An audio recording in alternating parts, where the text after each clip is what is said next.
한 번 악연은 영원한 악연인가 봅니다. 저는 2년 전 남편과의 지긋지긋한 악연을 끊고 지옥 같은 결혼 생활을 마무리하고 뛰쳐나온 비련의 여주인공이에요. 이제 그 집구석과의 악연은 여기서 끝이라고 생각했는데 남편보다 더한 악당 같은 시댁 식구들 덕분에 이 악연이 끊기지 않고 2년이라는 긴 시간 동안 이어지게 됐네요.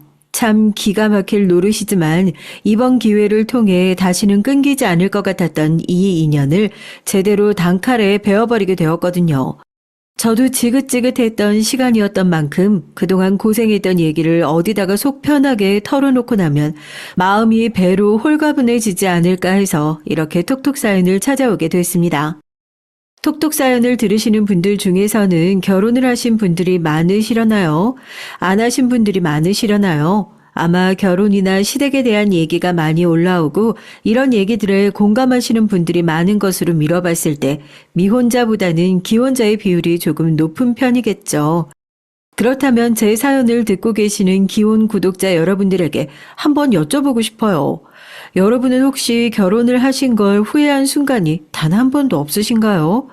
아마 대부분의 분들이 그래도 단 한 번 정도는 내가 결혼을 안 했더라면 어땠을까. 아무리 행복한 결혼 생활을 하시더라도 그런 생각을 하는 게 전 자연스러운 일이라고 생각해요. 자기가 가보지 않은 길에 대해서 후회를 하는 것이 인간의 기본적인 본능이라고 하잖아요. 그런데 그분들 중에서 매분 매초 내가 결혼을 했다는 사실을 후회하는 분은 몇 분이나 계실까요? 아마 흔치 않을 거라고 생각합니다. 보통 그 정도 생각에 접어들면 나의 실수를 인정하고 이혼의 절차를 받기 마련이니까요. 그런데 그 어느 쪽에도 해당되지 않는 사람이 있어요. 전 이 사람들이 개인적으로 가장 억울한 유형이라고 생각을 하거든요. 그러니까 결혼을 했다는 사실을 매분 매초 후회하긴 하지만 심지어 결혼의 마무리를 제 의지로 끊어내지도 못하는 사람들이요. 그러니까 쉽게 말해 잘못이나 책임은 나한테 있지 않은데 이혼을 당한 사람들이요. 결국 결혼이라는 선택지나 이 사람을 고른 건 나니까 누구 탓을 할 수도 없고 억울함에 가슴만 칠 뿐입니다. 저라고 처음부터 결혼이라는 선택을 후회했겠나요? 저도 처음엔 당연히 이 사랑이 영원할 거라, 내가 정말 내 인생의 최고의 선택을 한 것일 거라, 그런 말도 안 되는 상상을 하면서 결혼 생활을 시작했죠. 지금은 나이를 먹어서 조금 나아지긴 했지만 젊었을 때의 저는 제가 봐도 좀 목석 같고 촌스러운 느낌이 가득했던 것 같아요. 소개팅에 나가면 아예 자신의 후보군에서 제외해버리는 그런 사람 있잖아요. 사연을 들을 때마다 외모가 특출나서 능력이 특출나서 결혼을 잘했다는 사람들 얘기를 들을 때마다 그게 좀 부럽더라고요. 제가 좀 외모가 다른 사람들만큼 괜찮았으면 이런 대접을 안 받았을까 하고요. 가정 형편이 어렵진 않았어요. 오히려 잘 사는 편이었죠. 솔직히 젊었을 때는 성형수술을 해볼까 고민했던 적도 있었거든요. 그런데 그것도 정말 부질없다는 생각이죠. 외모가 달라진다고 해서 제 인생이 달라질 거였으면 진작에 달라지는 게 맞겠죠. 얼굴까지 그렇게 뜯어 고쳤는데 막상 변하는 게 아무것도 없다면요? 그게 더 비참하지 않을까요? 제 행색을 탓하기보다는 난 원래 이럴 운명인가 보다 그렇게 어느 정도 내려놓고 포기하고 살았어요. 좀 시간이 지나고 나니까 오히려 제가 남자를 못 믿겠는 거죠. 저한테 먼저 좋다고 다가왔던 남자들도 있었는데요. 모두 제가 다 거절했어요. 언제는 사람이 없어서 문제네 어쩌네 해놓고 왜 오는 남자를 그렇게 다 거절했냐고요? 이미 너무 많이 당해봤거든요. 집이 조금 살아서 그런지 저한테 의도적으로 접근하는 사람들이 몇 있었어요.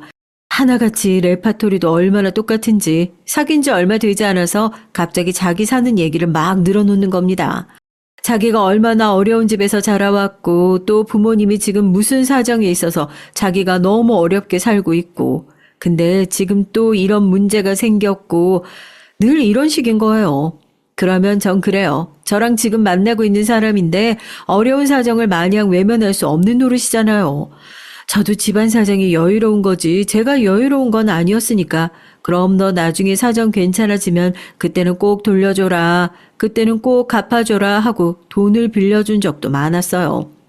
왜 그런 애들한테 덥석덥석 돈을 빌려주냐고 하시겠지만 그때는 제가 사랑하는 사람이 그렇게 어려운 일을 겪고 있는데 아무런 도움이 돼주지 못하는 게 더 안타까운 일이라 생각을 했으니까요. 제가 조금 어려워지더라도 이 사람을 먼저 도와주는 것이 맞다고 생각했어요. 그런데 뭐 그 뒤엔 어떻게 됐을지 안 봐도 뻔하죠? 그렇게 저한테 도움을 받았던 남자들은 그 뒤에 이런저런 핑계 대면서 만남을 피하고 그러다 연락을 피하고 또 더 말도 안 되는 핑계를 대면서 결국 이별을 통보하는 겁니다. 전 그 이별에 특별한 이유가 없을 거라 생각했는데 몇 번이나 같은 상황이 반복되고 나니까 알겠더라고요. 아, 이 사람들은 나랑 같은 마음으로 나를 만나고 있었던 게 아니구나 하고요. 그저 나를 어떻게 하면 조금 더 뜯어먹을 수 있을까 그렇게 완전 호구 보듯이 보고 있었다는 걸 알게 됐습니다. 사연을 들으시는 분들은 거절 몇 번이나 당해보고야 안단 말이냐 하고 혀를 끌끌 차실 수도 있지만 제가 그만큼 애정에 많이 굶주려 있는 상태인가 보다 그냥 그렇게 이해해 주셨으면 좋겠어요. 그때의 저는 지금 제가 생각해도 참 후회스러운 모습이니까요. 여튼 그런 일들이 몇 번이나 반복되고 나니까 이제는 정말 괜찮은 사람이 다가오더라도 이 사람이 예전에 만났던 그저 그런 사람들처럼 날 이용하려고 다가온 사람이 아닐까 의심이 되는 거예요. 당연한 거 아니겠어요? 그래서 대학교 때는 그렇게 많이 받던 소개도 전혀 받지 않고 정말 내 인연이면 어디서 어떻게든 만나게 되겠지 그렇게 생각을 했었는데 대학을 졸업하고 회사에 들어간 지 얼마 안 돼서 회사를 같이 다니던 언니가 저한테 좋은 짝이 있다면서 소개를 한번 받아보는 게 어떻겠냐는 거예요. 전 이미 소개라면 이골이 난 사람이니까 딱 잘라서 거절했죠. 아니다. 언니, 나는 소개는 별로다. 내가 남자한테 당한 게 너무 많아서 이제 당분간은 남자 만날 생각이 없다고요. 제가 그렇게 거절을 하는데도 언니는 몇 번이나 다시 저를 설득합니다. 저도 어지간하면 그렇게 소개 안 시켜주는데 저랑 너무 잘 맞을 것 같아서 소개를 시켜주는 거라면서요. 언니 얘기만 들어보면 성격도 조용하고 뭐 이런저런 문제로 속썩일 일도 없고 오히려 너무 조용해서 사귀면서 재미없다고 할까봐 그게 걱정이래요. 그 얘기를 들으니까 순간적으로 혹하긴 하더라고요. 제 이상형이 뭔 줄 아세요? 들으시면 이해가 안 되시긴 하겠지만 재미없는 남자가 제 이상형이에요. 재밌고 여러 사람들한테 주목받는 남자는 꼭 어디선가 사고를 치기 마련이니까요. 차라리 나랑 비슷하게 조용하고 차분하고 사람들한테 주목받는 거 별로 안 좋아하고 그런 무난한 사람이면 좋겠다 싶었는데 언니의 말로는 제 이상형에 그렇게 딱 부합하는 사람이 있다고 하니까 솔직히 이제 소개는 안 받겠다고 아무리 입방정을 떨어놓은 상황이어도 자연스럽게 궁금해질 수밖에 없잖아요. 그러면 소개받아 누구를 만나는 건 이번이 정말 마지막이다라는 생각으로 나갔던 자리에서 만났던 게 남편이었습니다. 언니한테 얘기를 전해 듣던 대로 정말 재미없는 사람이더라고요. 자기는 이렇게 소개팅을 나와본 것도 처음이라나요? 무슨 말을 해야 할지 모르겠다고 두서없이 자기 얘기만 막 하는데 전 그게 오히려 좋아 보이더라고요. 누구한테 잘 보이려고 괜히 멋있는 척 하는 것도 아니고 그냥 담백하게 자기 살아온 얘기를 하는데 콩깍진 건지 뭔지 몰라도 여튼 참 좋아 보였어요. 남편은 그 당시에 자영업을 하고 있는 상황이었고 그때는 막 장사가 잘 되거나 하진 않았거든요. 뭐 대박 터뜨리는 사장도 아니고 그냥 자영업자요. 저는 회사를 다니고 있었지만 아무래도 형편이 여유로우니까 남편보다는 조금 더 생활이 나은 편이었고요. 저희 둘 다 나이가 있는 상태에서 소개팅 자리에 나왔으니까 자연스럽게 가족들은 뭘 하고 지내고 있는지, 형편은 어느 정도 됐는지, 가정 환경과 경제 환경을 자연스럽게 물어보게 됐고, 전 조금 조심스럽게 그래도 형편이 어려운 편은 아니다 털어놨습니다. 제가 그때 반응이 좀 충격적이었던 게 원래 사람이요 남 잘 되는 걸 칭찬해 주는 게 제일 어렵다고 그래요.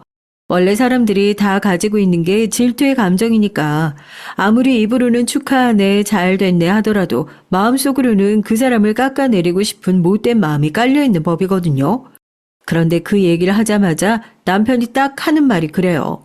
그래도 어렵게 사는 것보다 여유롭게 사는 게 좋으니 참 잘 됐다고요. 자기는 돈이 없어서 고생도 많이 했었는데 제가 그런 고생을 안 하고 살아서 정말 다행인 것 같다고요. 살면서 그런 얘긴 처음 들어봤어요. 별것도 아닌 걸로 다 감동받네 하겠지만 그렇게 솔직하게 남이 잘된 모습을 칭찬해 줄 수 있는 사람 정말 몇 없거든요. 그 모습이 참 좋았던 것 같아요. 겉모습만 보고 재고 따지고 했던 그간의 사람들과 다르게 남편은 정말 제 진심을 들여다봐 줄 수 있는 사람이었습니다. 제가 외모 때문에 콤플렉스가 있어서 몇 번 더 만나면서도 남편한테 계속해서 제가 너무 못생기지 않았냐, 남자들은 이런 외모 안 좋아하지 않냐, 괜히 스스로를 깎아내리면서 물어볼 때도 거짓말이 아니라 정말 그런 건 대수롭지 않게 생각한다는 듯이 저한테 거울을 사줬다니까요. 본인 예쁜 거 본인만 모르는 것 같으니까 거울 좀 보고 제대로 하려고요. 처음 만났을 때는 그렇게 다정하고 남 시선 신경 안 쓰는 멋진 사람이었죠. 몇 번을 그렇게 더 만나고 제가 남편한테 결혼을 했으면 좋겠다고 쫓아다녔어요. 남편은 사실 결혼을 그렇게 빨리 하길 원하지 않는 사람이었거든요. 지금 자기가 누군가를 책임질 수 있을 만큼 자리가 잡힌 상황도 아니었고 그 당시에 시동생도 막 회사에 취업을 한 상태여서 가족한테 도움을 줘야 할 일이 많은데 그런 상황에서 새로운 가족을 맞이한다는 게 쉬운 일이 아니라고요. 그런 남편에게 혼자 해서 빨리 못 이룬 일이라면 둘이서라면 더 금방 이루지 않겠냐. 그렇게 설득을 하고 결혼을 하자고 졸랐어요. 그렇게 남편과 부부의 인연을 맺게 됐습니다. 그때까지만 해도 남편은 정말 누구보다 반박할 수 없는 최고의 신랑감이었죠. 결혼을 하고 살림을 합치고 난 이후 저도 저희가 혼인신고라는 법적으로 무언가 단단하게 묶여있다는 그 안정감이 참 좋더라고요. 이전엔 쉽게 사귀고 헤어졌던 예전 남자친구들과는 달리 쉽게 헤어질 수 없는 사이가 된 거라고 생각했고 남편에게 전폭적인 지원을 아끼지 않았습니다. 성실하고 자기 일에 최선을 다하는 남편이었으니까 제가 조금만 옆에서 닦아주면 꼭 빛을 발할 수 있을 거라고 생각했거든요. 그렇게 열심히 갈고 닦는 것이 아내의 역할이라고 생각했고요. 금전적인 지원은 물론이고 제 시간, 노력, 모든 것들을 할애해서 남편의 성공을 도왔습니다. 남편의 성공이 곧 저의 성공이고 그때 저에게 남편의 성공은 내가 이만큼 내조를 잘했다는 일종의 훈장 같은 느낌이었거든요. 정말로 제가 그렇게 남편의 사업에 개입을 하기 시작하면서부터 아닌 게 아니라 일이 정말 잘 됐어요. 처음에는 저도 하던 일 관두고 남편의 사업을 도울까 했었는데 사람이 또 자기가 잘하는 일이 정해져 있잖아요. 괜히 자신도 없는 자영업에 뛰어들었다가 남편이랑 사이만 안 좋아질까 걱정도 되고 해서 제가 일을 관두고 같이 일을 하진 않았어요. 지금 생각하니까 그게 참 현명한 판단이었구나 싶네요. 시댁 식구들과 사이는 어땠냐고요? 그때까지만 하더라도 시댁에서 저요? 완전 영웅이 따로 없었죠. 생각해보세요. 제가 시집 오고 난 이후로 혼자 살고 계신 시어머니 이사 가실 수 있게 도와드렸지. 남편 사업 자리 잡을 수 있도록 지원해 주었지. 결과적으로 남편 사업이 잘 된 덕분에 하나 있는 시동생 장가 보낼 때도 섭섭치 않게 해서 보냈지. 제가 시댁에 들어와서 한 일들이 너무 많아서 솔직히 전 그렇게 생각해요. 시댁이 저한테 절을 해도 모자랄 판이라고요. 시댁의 입장은 며느리가 들어와서 당연한 일을 했다는 식으로 취급해서 기분이 상하기도 했지만 제 공을 알아주는 남편이 있었기에 그런 사소한 일들로 기분 상해하지도 않았습니다. 그러나 시동생이 결혼을 하고 저희 집에 동서가 들어오고 나서부터 제 결혼 생활도 조금씩 아주 조금씩 금이 가기 시작했어요. 전 눈치채지 못하고 있었지만 말입니다. 시동생도 회사를 들어간 지 얼마 안 된 상태에서 갑자기 결혼을 하겠다고 동서를 데리고 들어온 거라서 시댁에서는 사실 그렇게 달가워하지 않았어요. 제가 오죽하면 시동생을 보면서 남편한테 참 부럽다고 했다니까요. 저렇게 서로 좋아하는 마음만 가지고 편하게 결혼하는 사람은 세상 천지에 시동생이랑 동서밖에 없을 거라고요.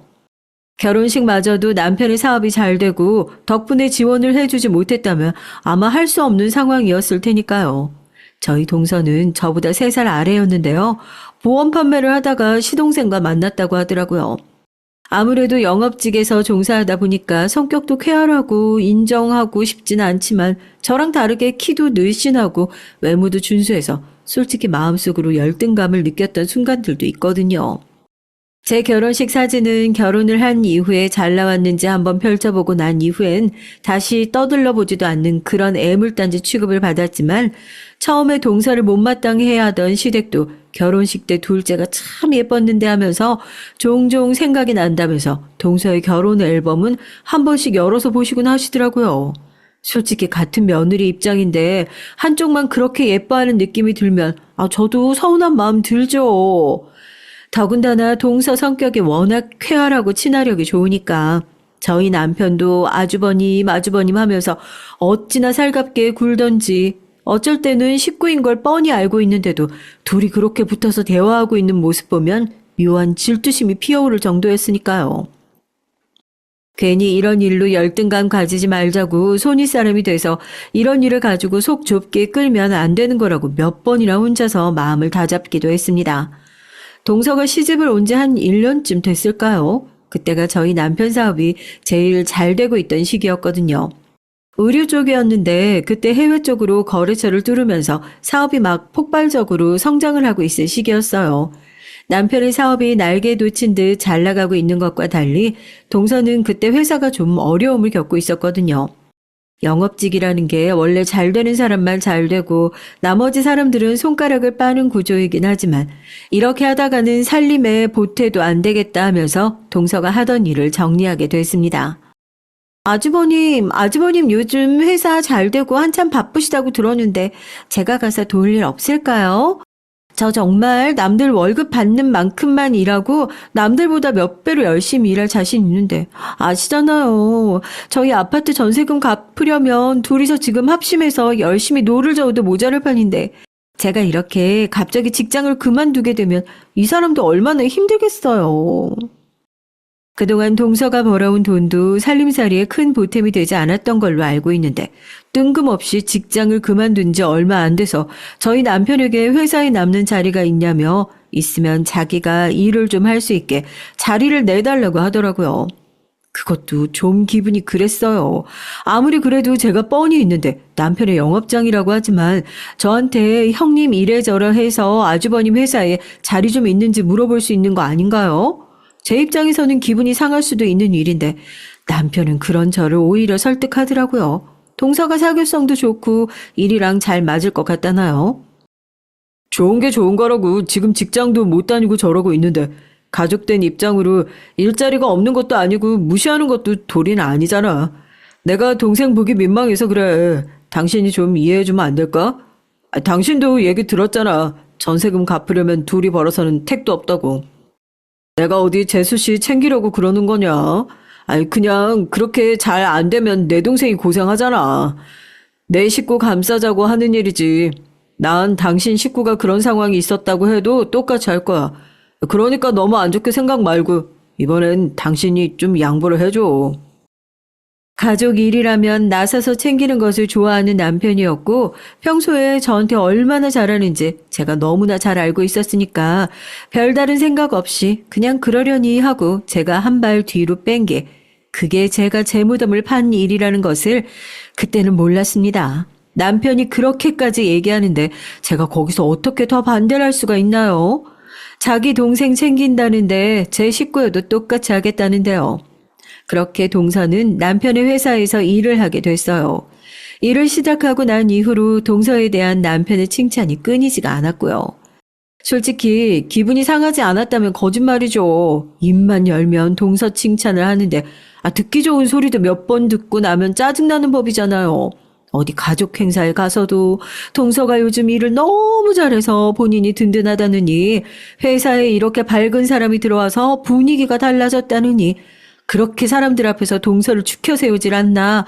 또 동서는 그 얘기를 들으면 뭐 겸손하게 아이고 아니에요. 절대 한 번을 그러는 법이 없어요. 자기도 천직을 찾은 것 같다고 아주버님이랑 이렇게 사업적으로 잘 맞는 사람인 줄 몰랐다고 막 웃으면서 저희 남편 어깨를 서슴없이 치고 그러더라고요. 그나마 다행인 게 시동생은 정신머리가 제대로 박혀있는 사람이라서 그런 동서에게 아무리 그래도 가족들 다 같이 있는 자리에서 형님한테 이렇게 행동하는 건 너무 예의 없어 보일 수 있다고 중간에 동서를 자중시킨 덕분에 제 속이 거기서 더 뒤집어지는 일은 없었죠. 동서가 남편 회사에서 일을 시작하고 난 이후로는 그 사소한 것들 때문에도 엄청 싸웠던 것 같아요. 뭐? 동서처럼 밝은 사람이 회사에 들어서 회사 분위기가 살아? 지금 뭐 기쁨주 뽑아놨어? 가족들 다 있고 나도 뻔히 옆에 있는데 당신은 그런 칭찬이 하고 싶어? 밖에서 사람들이 보면 욕해. 대체 나를 얼마나 무시하면 그런 소리 하냐고. 그걸 왜 또 그렇게 받아들여? 식구고 일 잘하고 있으니까 격려해주면 좋잖아. 당신은 손윗사람이 돼서 왜 그런 거 하나 너 그렇게 감싸 안을 줄 모르고. 당신 얘기하는 거 들어보면 꼭 동서랑 내 사이에 뭐라도 있는 것처럼 의심하는 사람 같아. 알아? 나야말로 묻고 싶다. 가족들 다 있는 자리에서 그렇게 대놓고 기분 나쁜 티를 내야 속이 시원하겠어? 늘 이런 식이었어요. 전 남편한테 기분이 나쁘다. 남편은 뭐 그런 걸로 기분 나빠하고 그러냐. 아마 동서에도 비슷한 이유로 자주 싸우지 않았을까요? 그나마 다행인 건 동서가 정말 아무것도 가진 것 없이 집안 지원도 받지 못하고 시집을 와서 그런지 시동생을 무슨 금동아줄이라도 된 것 마냥 꼭 쥐고 있거든요. 이것저것 다 들고 와서도 제대로 된 취급 못 받는 저와 다르게 동서는 중간에서 시동생 눈치를 엄청 보는 것 같더라고요. 그마저도 저희 남편이 형이니까 엄청나게 큰 불만이 아니면 대놓고 얘기하는 법도 없지만요. 그래도 중간에서 시동생이 그렇게 헛기침이라도 해준 덕에 대놓고 불편할 일은 생기지 않아서 참 다행이다 했죠. 인간은 적응의 동물이라고 했던가요? 동서가 남편 회사에 들어간 한 1년 동안은 진짜 죽자 사자 싸웠던 것 같아요. 네가 나를 무시하네. 동서가 뭐 어쨌네 저쨌네. 참 억울한 게 저희 부부 사이가 안 좋아서 부부간의 일로 싸움을 하면 이만큼 억울하지라도 않을 것 같은데 1년 내내 싸웠던 이유가 두 사람도 아닌 시댁 식구인 동서 때문이었으니 제 입장에선 얼마나 억울했겠어요. 제가 인간은 적응의 동물이라고 한 게 바로 이런 이유입니다. 1년을 그렇게 피가 터지게 싸우고 나니까 이제 더 싸울 거리가 안 남아있다고 느낀 건지 아니면 이제 저도 이 의미 없는 싸움에 지쳐버린 건지 슬슬 남편을 포기하게 되더라고요. 포기한 건지 제 스스로 내면이 많이 성장하게 된 건지 좋은 쪽으로 생각하려고 애를 쓰고 있지만 전 그 과정을 감히 남편을 포기한 것이라 얘기하고 싶네요. 뭐 이제는 동서랑 해외 출장을 다녀온다고 해도 그러려니 하고 업무상 미팅 때문에 좀 늦는다고 해도 그러려니 하고 솔직히 아무리 가족이라고 해도 까놓고 보면 생판 남인 사람인데 의심하려고 하면 한도 끝도 없죠. 그런데 그렇게까지 저 자신을 갉아먹고 비참해지고 싶지 않았어요. 그래도 남편이랑 저랑 의리 하나 두고 결혼을 한 사이인데 그런 더러운 상상을 하면서 괴로워한다면 제 결혼 생활이 너무 끔찍하고 괴로워지지 않겠어요? 최대한 그런 생각이 들 때마다 일부러 남편한테 전화를 하고 확인도 받고 그러면서 저도 안정을 찾아갔죠. 하지만 그렇게 순탄하기만 했다면 제가 이렇게 사연 쓸 일도 없었겠죠. 솔직히 동서가 남편 회사를 다니고 있는 것 하나만으로도 마냥 기분이 좋지 않았는데 이번에는 동서의 지인까지 회사에 들이겠다는 얘기를 하는 남편을 보고 기겁을 했습니다. 아니, 채용의 절차가 있고 아무리 시끄러지만 그렇게 절차 없이 사람을 뽑아주면 다른 직원들은 대체 뭐라고 생각을 하겠냐고요. 단순히 동서랑 동서의 지인이 남편의 회사에서 일을 하는 게 싫어서도 있지만 제 말이 틀린 게 있나요? 그 회사에서 일을 하고 있는 직원들 입장에서 그렇게 사람이 뽑혀서 일을 하고 있는 걸 보면 회사가 얼마나 주먹구구식으로 돌아가는 것처럼 보이겠어요. 그건 안 된다고 극구 반대했죠. 결혼을 하고 나서 시간이 흘러감에 따라 자연스러운 건지 아니면 제 예민함대로 동서가 남편 회사에서 일을 시작하면서부터 남편이 바뀐 건지 뭐가 진실인진 모르겠지만 남편의 성격도 그간 많이 바뀌었습니다. 제 내면을 들어봐 줄 줄 아는 현명한 남편은 온데간데 없고 오로지 자기의 의견만이 맞다며 고집하는 사람밖에 남아있지 않았어요. 요즘 회사 사람들은 그렇게 서로 아는 사람들 소개받아서 채용하고 그래. 뭘 그런 걸 가지고 유난이야. 괜히 검증되지도 않은 사람 뽑아서 몇 달도 못 버티고 도망가고 하는 것보다 아는 사람한테 일 잘하는 사람 소개받는 게 회사 입장에서는 훨씬 더 안정적이고 다 떠나서 아무리 당신이 회사가 크는데 돈을 투자했다고 해도 이건 엄연히 내 회사야. 인사채용 하나까지 이래라 저래라 하는 건 너무 월권이란 생각 들지 않아? 알아요. 솔직히 남편 입장에서 충분히 기분 나쁠 수 있는 일이라는 것을요. 아무리 회사에 투자를 했다고 하지만 그 회사는 엄연히 남편 명의로 되어 있는 곳이고 더군다나 사장으로 있는 남편에게 제가 이래라 저래라 하는 게 남편의 말대로 월권이라는 것을요. 그런데 월권이냐 아니니 그런 것들을 따지기 전에 단순히 남편과 아내의 관계에서 정말 제 기분을 생각해 주지 않는다는 생각이 들어서 울컥하더라고요. 당신 마음대로 하라고 눈물을 뚝뚝 흘리는 저에게 남편은 그런 뜻으로 말한 게 아니었다. 사과를 하고는 당신이 신경 쓸 일 절대 만들지 않을 테니까 쓸데없는 걱정하지 말라고 저를 몇 번이고 달랬습니다. 그제서야 제가 알던 원래 다정했던 남편으로 돌아온 것 같아서 마음이 좀 놓이더라고요. 아무것도 모르는 바보 같았던 그때의 저에게 어떻게 하면 정신을 차리고 호통이라도 쳐줄 수 있을까요? 참 한심합니다. 어쨌든 남편은 저에게 얘기한 대로 정말 신경 쓸 일 없이 잘 만들어줬어요. 동서의 지인까지 회사에 들어오게 된 탐탁치 않은 상황에서 제가 뭐 회사를 찾아가서 남편을 쥐잡듯이 잡고 그러지 않을 수 있었던 건 그만큼 남편이 정말 잘했으니까요. 사실 크게 달라진 건 없었어요. 중요한 거래처 고객을 접대하러 가야 한다면서 주말에 아침 일찌감치 골프를 치러 동서와 함께 나가기도 하고 함께 해외 출장도 다녀오고 상황 자체는 변한 게 없는데 제가 마음을 놓을 수 있었던 그 상황 속에서 남편의 태도가 완전히 달라졌거든요. 예를 들어서 술자리를 가도 이제 2차를 가네, 3차를 가네, 시간이 너무 늦어서 회사 근처에서 사우나하고 당직실에서 자다가 바로 출근하려고 하네. 이렇게 움직일 때마다 꼬박꼬박 연락을 해주니까 뭔가 마음이 놓이더라고요. 그래도 이 사람은 내 시야 안에서 움직이고 있구나. 절대 나 몰래 허튼 짓 할 사람이 아니구나 하고요. 결혼 생활이 5년 차예요. 이제 서로 뭘 싫어하는지 뭘 좋아하는지 누구보다 잘 알고 저는 남편을 정말 이 세상에서 가장 친한 친구라고 그렇게 생각했던 때도 있었습니다. 이런 식으로 제 등에 칼을 꽂을 날이 올 거라곤 예상도 하지 못했어요. 시작은 아주 작은 의심부터였습니다. 남편이 거의 한 달간 유럽으로 장기 출장을 간다는 얘기를 하더라고요. 결혼 생활 이후로 이렇게 긴 출장은 처음이라 저도 걱정스러운 마음에 이것저것 많은 준비를 해줬어요. 남편은 그런 제게 너무 고맙다면서 출장을 마치고 돌아오면 친정 식구들이랑 같이 저도 유럽 여행을 한번 보내주겠다고 그러더라고요. 이제는 뭐 그런 걸로 하나하나 신경 쓰지도 않지만 남편에게 그랬어요. 혹시 출장을 누구랑 같이 가는 거냐고요. 동서가 해외 판매 부서로 부서 이동을 해서 이번에 같이 갈 수밖에 없다고 그래요. 동서랑 바로 밑에 본부장이랑 같이 간다고요. 그 본부장님은 저도 결혼하고 난 이후에 몇 번이나 뵀던 분이라서 너무 잘 알고 있고 50대 남자분이거든요. 솔직히 둘이서만 갔다고 하면 마음이 찝찝한 것도 있었겠지만 본부장님이랑 그렇게 셋이서 간다고 하니까 한시름 덜었던 것도 있어요. 출장 당일까지 장기 출장에 혹시라도 타국에서 남편이 힘들어하지 않을까, 음식이 입에 맞지는 않을까 걱정을 하면서 짐을 싸주던 것이 아직까지 기억이 납니다. 대체 그게 무슨 고생이었나 싶네요.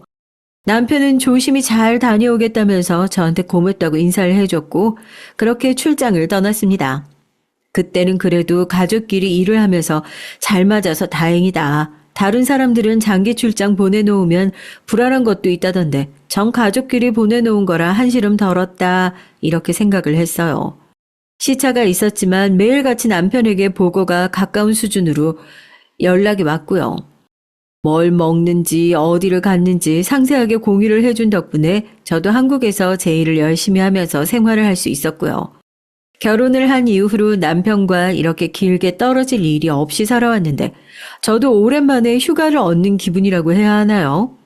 오랜만에 저를 위한 시간들을 보냈죠. 결혼한 이후에 그렇게 만나지 못했던 동창들도 만나러 가고 운동도 하고 수업도 듣고 하다 보니까 꼭 제가 결혼을 하기 전으로 돌아간 것 같은 기분이 들더라니까요.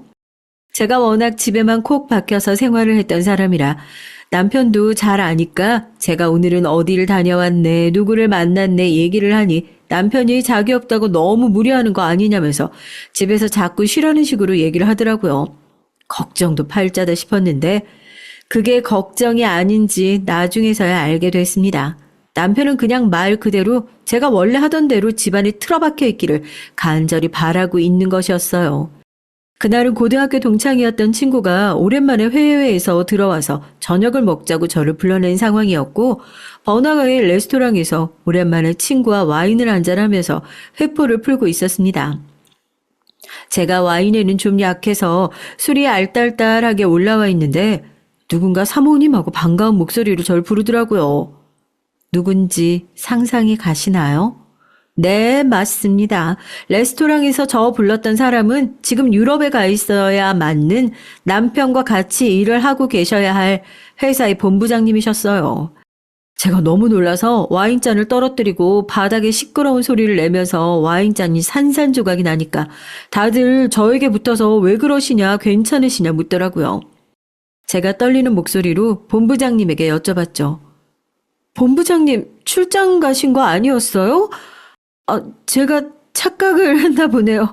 너무 놀라서. 대표님 이번에 유럽 출장 건 말씀하시는 거죠? 아니, 명희 과장님이랑 소연 대리님이랑 같이 가신 걸로 알고 있는데요. 제 이름이랑 과장님 이름이랑 비슷해서 착각하셨나 봅니다. 본부장님의 입에서 나온 이름에 저는 또 한 번 기절할 뻔했지만 애써 태어난 척 하면서 그랬냐고, 제가 요즘 귀가 잘 안 들려서 착각한 모양이라고 얼버무리며 본부장님을 돌려보냈습니다. 제 표정을 본 맞은편의 친구가 딱 한마디 하더라고요. 네 남편 바람 피누구나 하고요. 그 친구 역시 남편의 외도로 이혼을 한 상태였거든요. 손을 덜덜 떨고 있는 제 손을 꽉 붙잡아주면서 너 이제부터 정신 똑바로 차려야 한다고. 절대 사람들한테 티를 내서도 안 되고 길고 힘든 싸움이 될 수 있는데 벌써부터 이렇게 약한 모습 보이면 안 된다면서 저를 다잡아 줬습니다. 그때까지만 해도 남편의 외도를 믿지 않고 있었어요. 그저 착각이겠거니 했죠. 왜 남편이 저에게 거짓말을 했을까? 남편 성격상 괜히 저한테 귀찮은 소리를 안 들으려고 그런 행동을 했을 수도 있겠다 싶고 또 한편으로는 친구가 얘기했던 것처럼 정말 외도가 아닐까 싶더라고요. 친구가 식사를 마무리하면서 자기가 이혼할 때 여기가 100마디 말보다 더 큰 힘이 됐다면서 현실을 마주하기 힘들더라도 제대로 부딪혀야 한다면서 저에게 흥신소 명함을 한 장 주고 떠났어요. 제가 진심을 마주할 수 있는 용기가 있을까 명함을 붙잡고 몇 번이나 망설이다가 겨우 용기를 내어 연락을 했고 그렇게 거액의 돈을 주고 남편의 뒷조사를 해달라고 부탁했습니다. 아무리 깨끗한 사람이어도 털어서 먼지 안 나는 사람 없다고 의뢰를 받은 흥신소에서는 저에게 딱 일주일만 기다리시라고 하더군요. 그 일주일 동안 전 정말 시험부 선거 앞두고 있는 사람의 심정을 이해하겠더라고요. 제대로 할 수도 없고 그동안 남편 연락을 계속 왔지만 예전처럼 웃으면서 남편의 연락에 답장을 도저히 할 수가 없겠더라고요. 끓어오르는 마음을 꾸역꾸역 눌러 참으면서 난 잘 지내고 있다. 건강하게 돌아와라.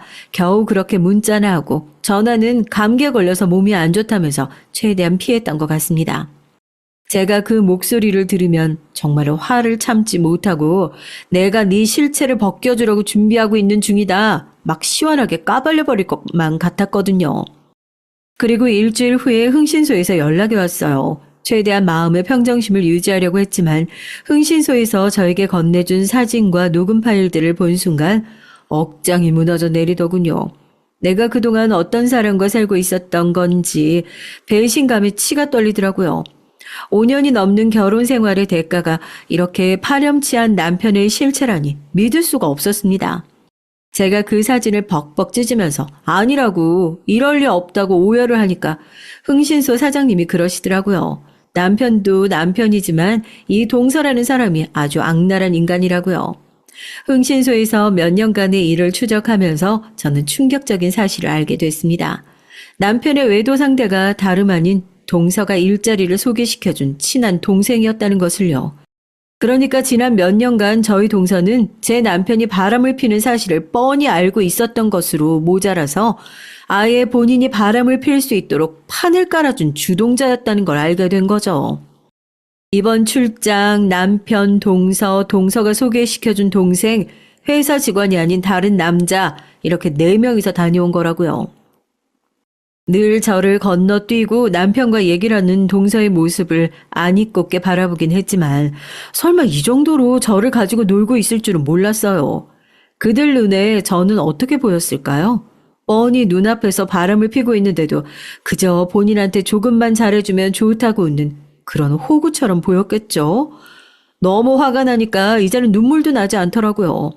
그저 제 인생에서 이 인간들을 어떻게 하면 깔끔하게 도려낼 수 있을지, 이미 흘러가 버린 제 청춘을 어떻게 하면 돌려받을 수 있을지, 지금 이 상황에서 무엇이 최대한 복수인지 궁리를 하고 있었습니다.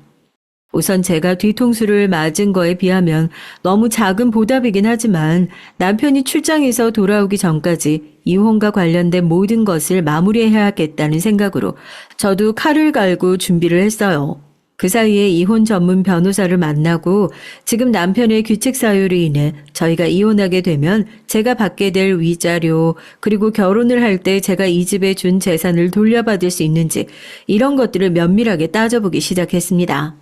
변호사님 말로는 남편의 회사가 그렇게 커진 데 있어서 제가 투자의 개념으로 돈을 건네준 거기 때문에 그 돈도 다 받을 수 있을 뿐만 아니라 제가 회사에 기여한 부분을 위자료로 청구할 수 있다는 말씀을 해주시더라고요. 그나마 다행이다 싶었죠. 그렇게 남편이 돌아오는 날이 다가오고 저는 공항에 가서 남편을 기다리고 있었습니다. 돌아오기로 한 시간이 가까워지고 남편에게 전화를 걸었죠. 출국장에서 동서의 얼굴이 가장 먼저 보이고 동서가 소개시켜줬다는 그 동생이 남편과 아주 다정스럽게 팔짱을 끼고 걸어 나오는 것을 제 눈으로 똑똑히 봤어요. 남편에게 전화를 거니까 팔짱을 풀지도 않고 자연스럽게 전화를 받더라고요.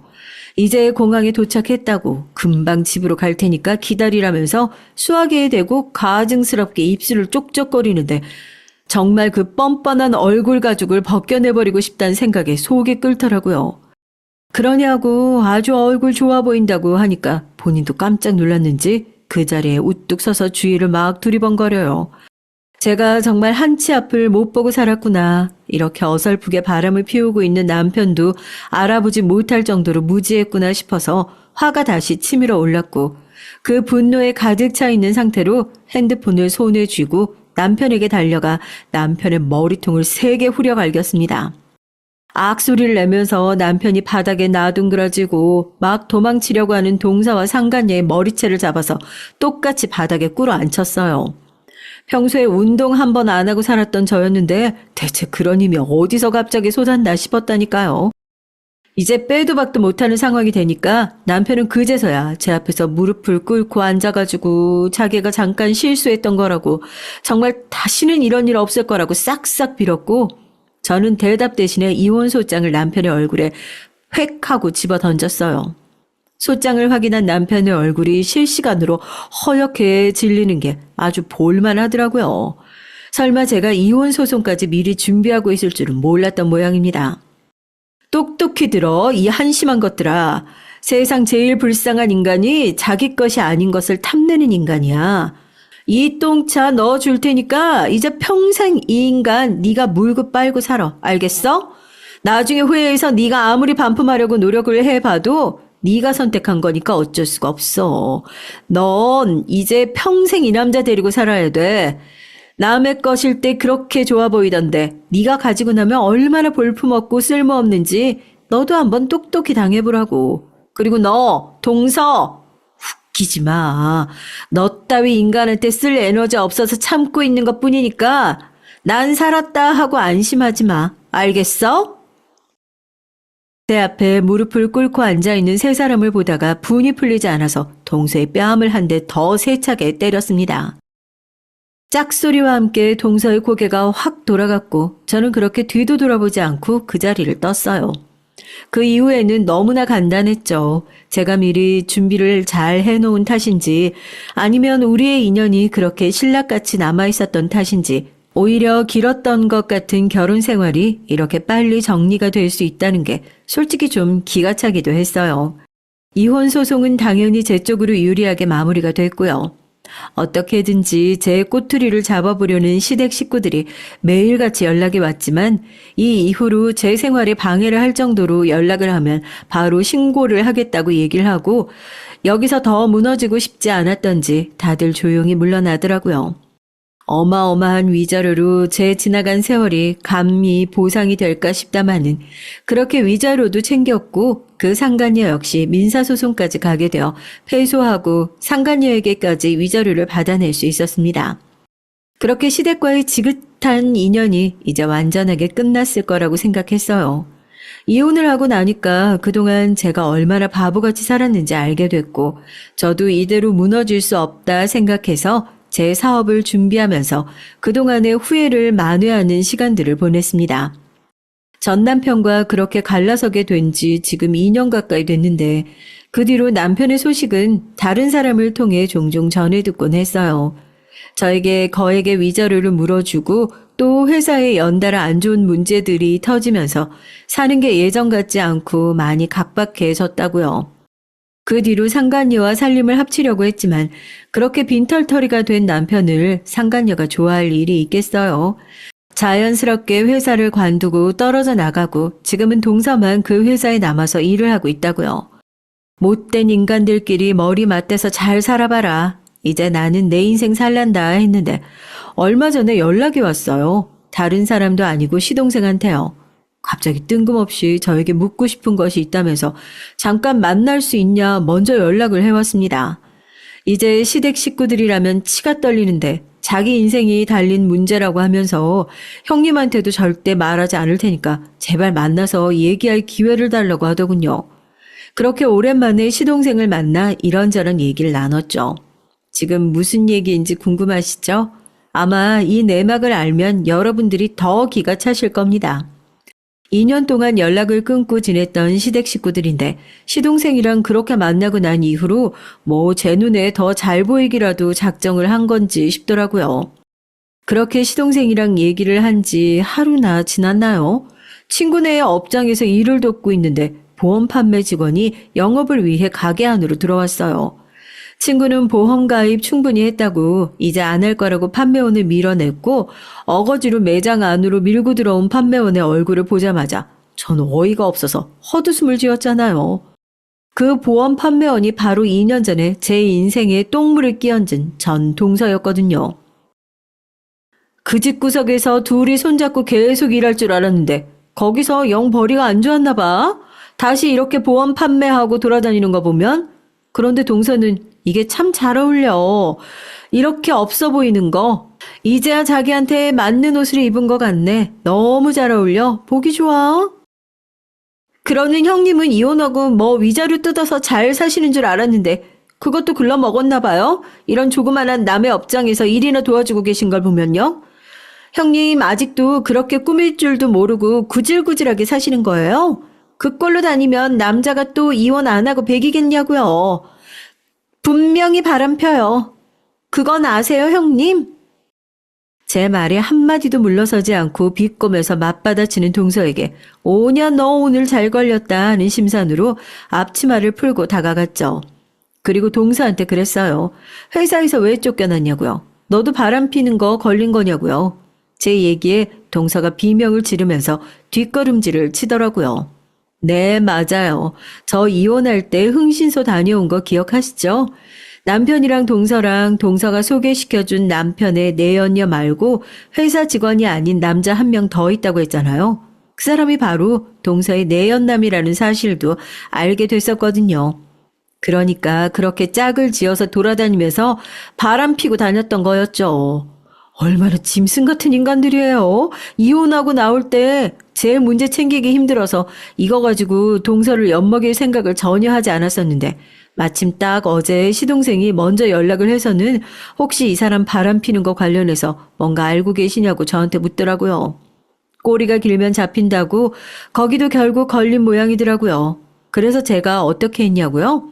시동생에게 하나부터 열까지 빠짐없이 동서의 만행을, 동서가 시동생을 속이고 어떻게 그 남자랑 붙어 먹었는지 줄줄이 다 얘기했죠.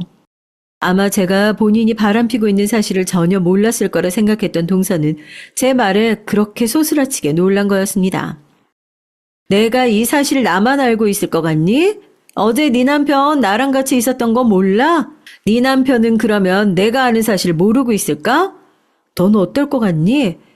내가 말했을 것 같니? 비밀로 했을 것 같니? 뭐가 당당해서 나한테 이렇게 고개 빳빳하게 들고, 큰일 났다 생각했겠죠. 저희 동서 시댁 빼고는 정말 빈 깡통이나 다름없는 인간이거든요. 벌벌 떨면서 털썩 제 앞에 주저앉아서 그제서야 손이 발이 되도록 싹싹 빌었습니다.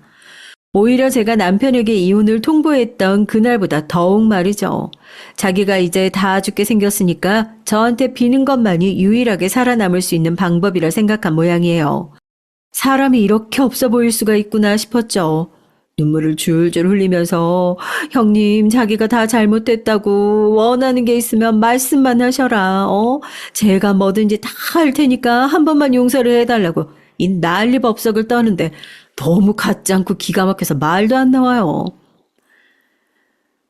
동서 이렇게 나한테 빌어봤자 소용없어. 내가 이날 오기를 얼마나 많이 기다렸는 줄 알아? 내 인생에 그렇게 똥물 끼얹었으면 동서 인생 박살날 것도 생각을 했어야지. 그런데 어째 동서가 이렇게 내 앞에 엎드리고 울고 빌어봐도 소용이 없는데 동서 남편도 내가 아는 얘기 이미 다 알고 있거든. 그게 무슨 소린 줄 알아? 너 그렇게 기고만장한 거 이제 끝이란 얘기야. 네 인생 완전 끝났다고.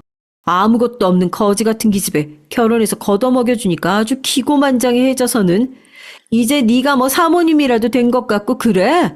꿈 깨라. 넌 딱 그 수준에서 평생 못 벗어나고 허덕이다 죽을 거니까. 바닥에 엎드려서 오열을 하고 있는 동서 앞에 칵 하고 침을 탁 뱉어줬어요.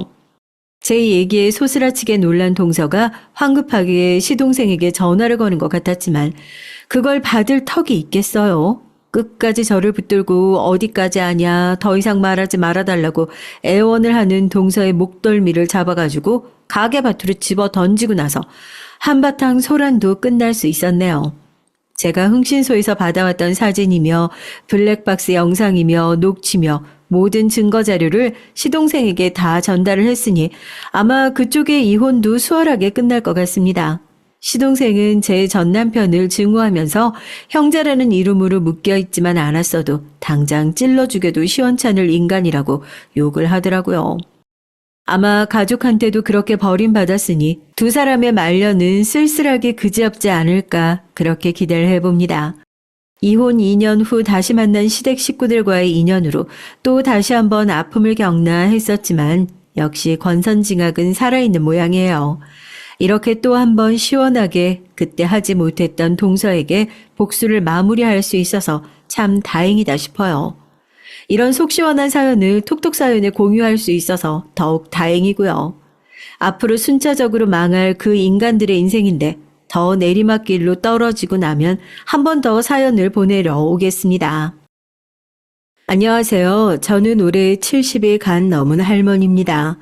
제 나이 또래 여성분들은 할머니라는 말을 싫어한다고 요즘은 여사님이라는 말이 유행이라고 하죠.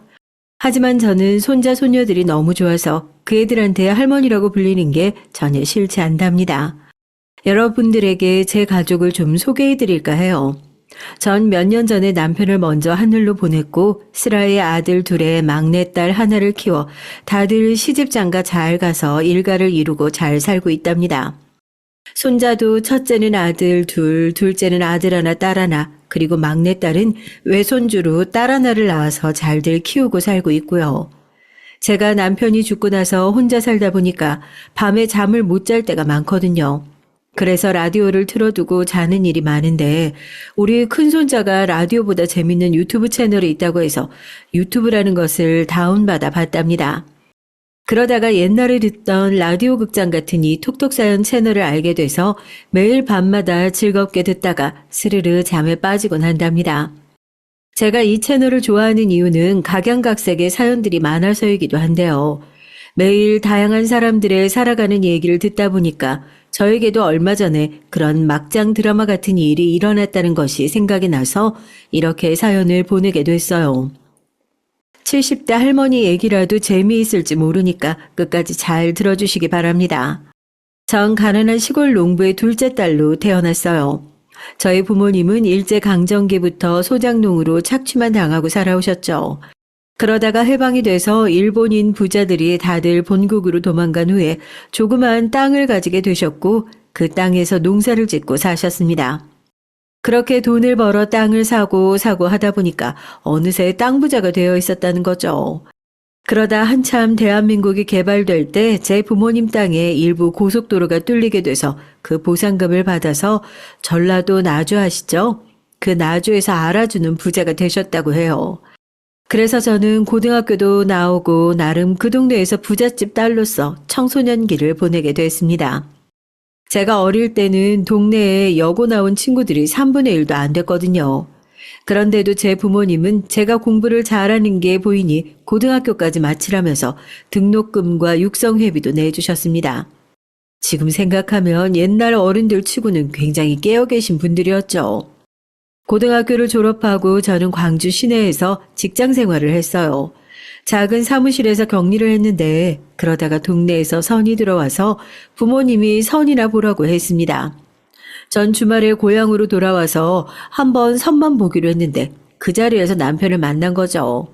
남편은 옛날 사람 같지 않게 키도 크고 덩치도 컸어요. 처음 봤을 땐 무슨 씨름 선수 같다고 생각이 들 정도였다니까요. 하지만 여자 앞에서는 말도 잘 못하고 얼굴만 붉히는 쑥맥이 따로 없었죠. 전 그런 남편의 순수한 모습에 호감을 가졌고 남편도 제가 마음에 들었는지 결혼을 약속했답니다.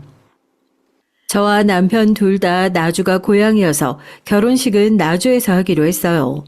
그리고 저는 결혼한 후에 짧은 직장 생활을 마치고 남편의 직장을 따라서 전주로 이사를 했습니다. 남편은 전주에서 작은 전자기기를 만드는 공장의 공장장이었는데 그 시대에 공고를 나와 수리공부터 시작해서 조립, 검사 등 착실하게 경력을 쌓아서 공장장이 된 것이었죠. 젊은 나이에 출세했다고 시어머니가 굉장히 남편을 자랑스러워했어요. 시댁 어른들도 나주분들이시고 친정집이랑 같은 동네에서 농사를 짓고 사시니 주말엔 거의 우리 집 아니면 시댁에 가서 농사일을 돕게 됐습니다. 저희 시댁 어른들은 지금은 물론 다들 돌아가셨지만 드라마에 나오는 못된 시어머니도 아니셨고 무척 순박한 분들이었어요. 워낙에 땅밖에 모르는 농사만 짓고 살아오신 분들이라 누굴 속일 줄도 모르고 며느리들한테 싫은 소리도 한번 안 하고 사신 분들이죠. 그러다 보니 저 역시 우리 애들이 결혼할 때도 좋은 시어머니가 되어야겠다고 생각을 많이 하고 살았습니다. 그저 제 시어머니처럼만 하자고 생각했죠. 그러면 어디 가서 며느리들한테 욕은 안 먹을 거라고 믿었으니까요. 제 남편은 전주에서 전자기기 공장을 사장님께 인수받아 사장이 됐어요. 거기다가 우리 친정도 땅 부자이다 보니까 저는 아이들한테도 부족함 없이 뭐든 해주면서 키울 수가 있었습니다.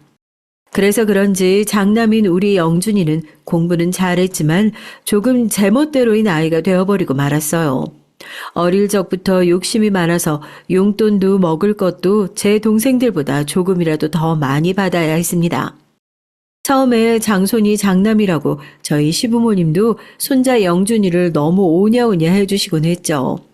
만나기만 하면 용돈도 듬뿍 주시고 명절에 다 같이 밥을 먹을 때도 영준이한테만 소고기며 갈치며 맛있는 것들로만 앞에 놓아주셨습니다. 제 둘째 아들과 딸은 시댁에 갈 때마다 그런 할머니의 모습에 불만을 가지기도 했는데요.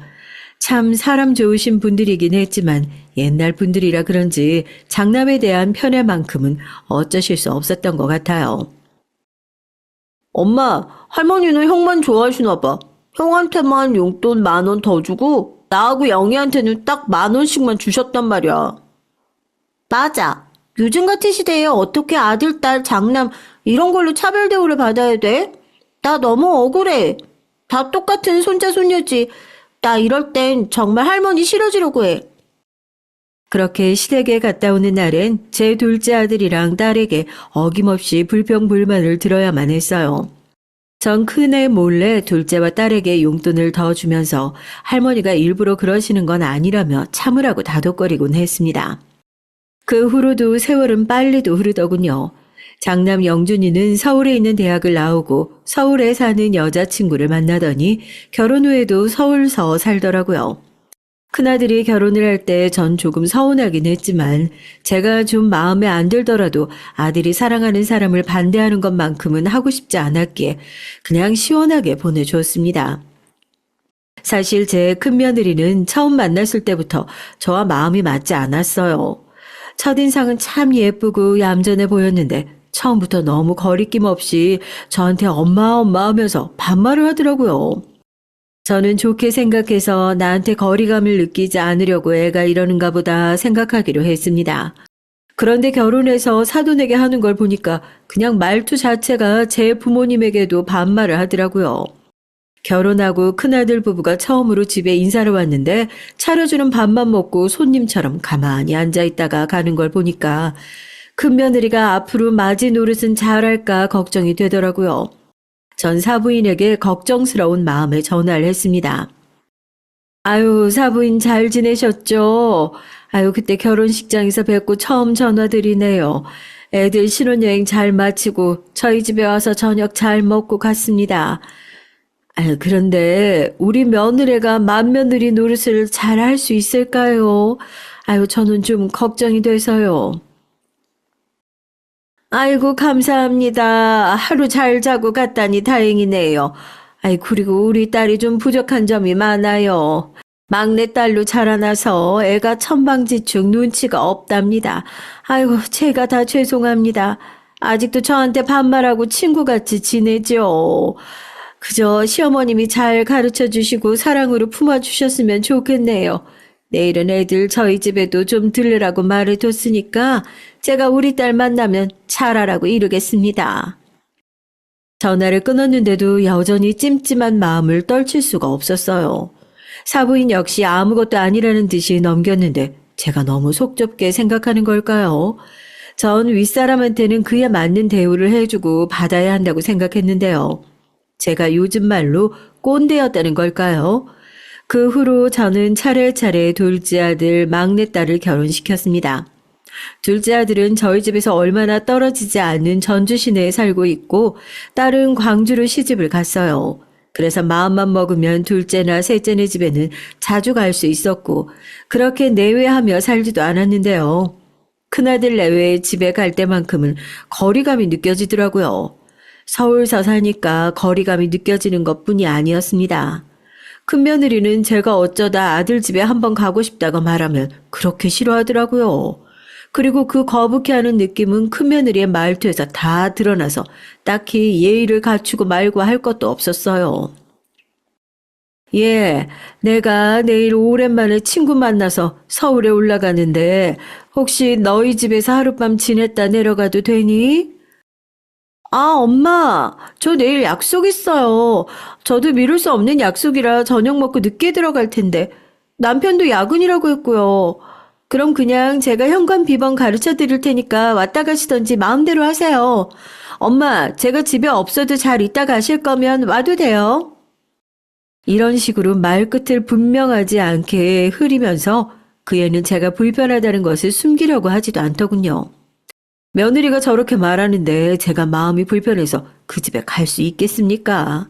전 점점 큰아들네 집에 왕래도 안 하고 거의 남처럼 지내게 됐어요. 그렇게 한참 무소식이 희소식이다 생각하면서 지냈습니다. 챙겨야 할 자식들이 셋이다 보니 김장을 할 때마다 거의 100포기가 넘어가는데 둘째 며느리랑 둘이서 하려니까 너무 힘들더라고요. 그래도 둘째 며느리는 착하고 고분고분 자기 할도리는 하는 애였죠. 시어머니가 불러도 거절 한 번 안 하고 지금까지 같이 김장을 해오고 있으니까요. 그래도 큰 며느리네 집에 김장김치를 안 보내줄 수도 없는 노릇이니까 김치는 택배로 꼬박꼬박 보내줬어요. 그렇게 몇 년이 지난 후 저는 어처구니 없는 전화를 받았습니다. 엄마, 저희 집 김치 잘 안 먹어요. 먹을 사람 없거든요. 우리 애들도 김치 안 좋아하고요. 남편도 거의 집에서 밥 한 끼도 안 먹어요. 신혼 때부터 계속 말하고 싶었는데 엄마가 실망할까봐 계속 참고 있었거든요. 이제 결혼한 지 10년 됐으니까 저도 좀 할 말은 하고 살아야 속병이 안 날 것 같아서요. 이제 저희 집에 김치 택배 안 보내셔도 돼요. 뭐? 아니, 그게 무슨 소리니? 아, 이제껏 네 시할머니랑 시외할머니가 농사 지으신 걸로 받은 배추랑 고춧가루로 정성껏 담아서 보냈던 것들인데 뭘 필요가 없어? 아니, 그렇게 싫었으면 처음부터 안 받는다고 하지 그랬어. 내가 네 동서랑 둘이 얼마나 힘들게 담아다 줬는데. 그러니까요. 너무 정성 들여서 하실 필요 없다고요. 원하지 않는 친절은 친절이 아닌 거 몰라요? 엄마도 연세가 그만큼 되셨으니까 눈치가 좀 있어야죠. 하여튼 난 할 말 했으니까 끊어요. 또 끊긴 전화기를 들고 저는 손을 부들부들 떨었습니다. 처음부터 제 김치가 마음에 안 들었다는 얘기를 어떻게 아무렇지도 않게 할 수가 있어요. 차라리 며느리 말대로 입맛에 안 맞았다고 하면 빨리 말해주었더라면 그 고생을 하지 않고 3, 40포기는 빼고 했겠죠. 전 생각할수록 며느리의 마지막 말이 서운했고 화가 나더라고요. 전 남편이 들어오기를 기다려서 오늘 있었던 며느리와의 통화 내용을 전부 말했습니다. 그리고 이렇게 덧붙였죠. 여보, 큰며느리랑 난 정말 안 맞나 봐. 아무리 제가 막내딸이었을 때도 그렇지 남의 집에 큰며느리로 왔으면 그야 맞는 행동을 해야 될 거 아니야. 생각할수록 화가 나네. 정말 당신 어떻게 생각해요? 내가 나쁜 시어머니야? 잘해줘도 저 난리니 이제부터 뭐 해주고 싶지도 않네. 어떻게 며느리 성격을 하루아침에 고쳐? 당신이 좀 참고 두고 보자고. 그 애도 나이 더 먹으면 철 좀 들겠지. 그냥 해달라고 하는 것만 해줘. 괜히 다른 친절 베풀지 말고. 남편은 그래도 자식이라고 며느리 편을 들더라고요. 그 말을 듣고 저는 분해서 남편과 며칠 동안 말도 안 하고 지냈습니다. 제가 속이 좁은 사람이라 그런 건지 전 큰아들이 제 아내 편을 들 때도 그렇고 제 남편이 큰며느리의 많은 참아보라고 얘기할 때도 부글부글 화가 났어요. 크고 작은 큰며느리와의 불화가 있을 때마다 제 곁에 제 편을 들어줄 사람이 없었습니다. 둘째 며느리에게 얘기를 하자니 동서지간에 편 가르는 것 같아서 꺼려지고 또 둘째 아들이 알면 자기 형한테 뭐라 할 것 같아서 전 막내 딸에게만 가끔 제 분한 마음을 털어놓게 됐죠. 그 못된 큰며느리가 이번에도 엄마 생일 때 돈만 계좌로 보내고 오지도 않는다지 뭐니. 나 큰애네 손자들 너무 보고 싶은데 그걸 그렇게도 매몰차게 거절을 하다니. 어쩜 네 동서는 사람이 그러냐? 그러게 말이야. 나는 어릴 때부터 오빠도 싸가지 없다고 느꼈지만 큰언니는 더 그런 것 같아. 정말 끼리끼리 만난다고 하는 말이 딱 맞다니까. 엄마, 내가 엄마 생신 때 우리 딸 데리고 꼭 갈게. 그 집 애들은 그래도 착한데 부모가 아주 못돼 빠져가지고 그 집 부부랑 계속 말 섞고 그러지 마. 엄마만 상처받을 게 뻔하니까.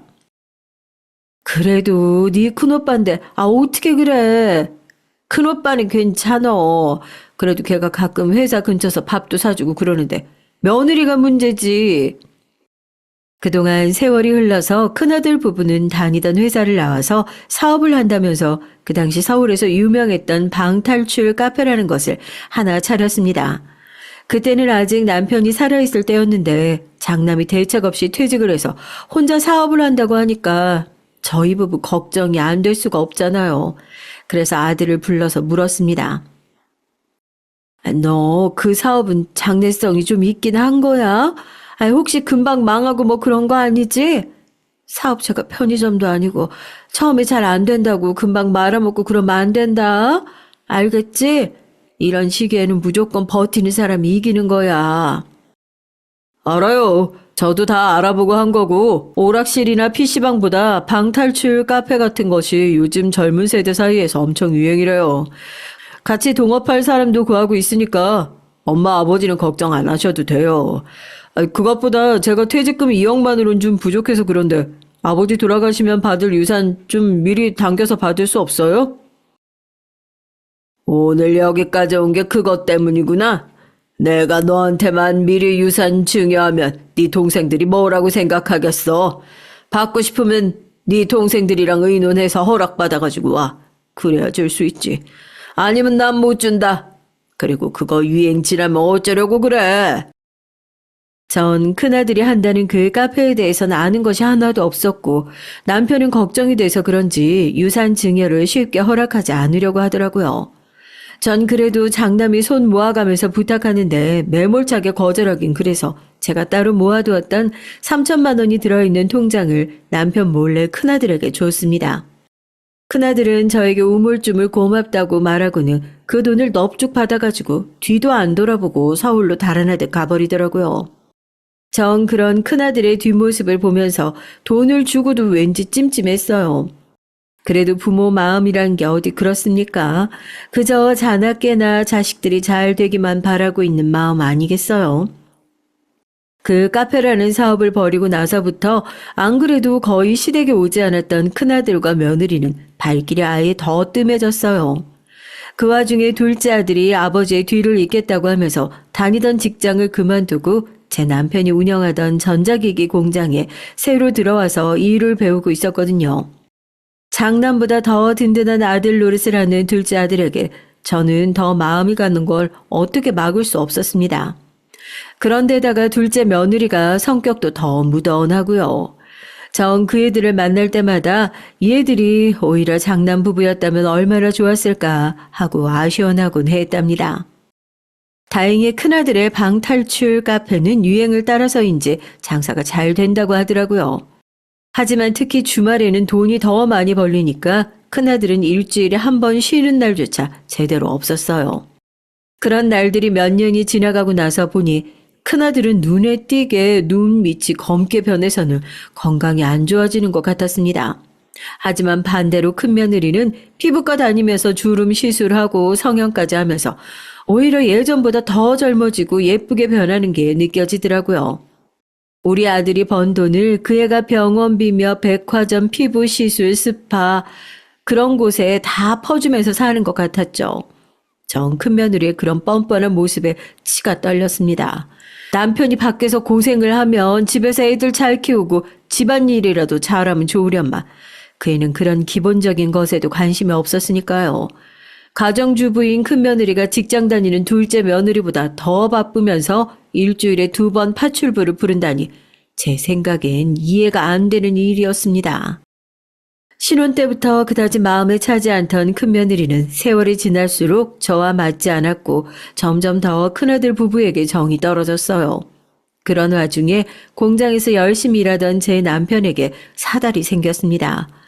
그 청천벽력 같던 일은 어느 날 점심때쯤 둘째 아들에게서 전화가 와서 시작이 됐죠. 어머니, 저 영민이에요. 큰일 났어요. 방금 아버지가 쓰러지셨어요. 구급차로 전북대병원에 가 있을 테니까 어서 병원으로 와주세요.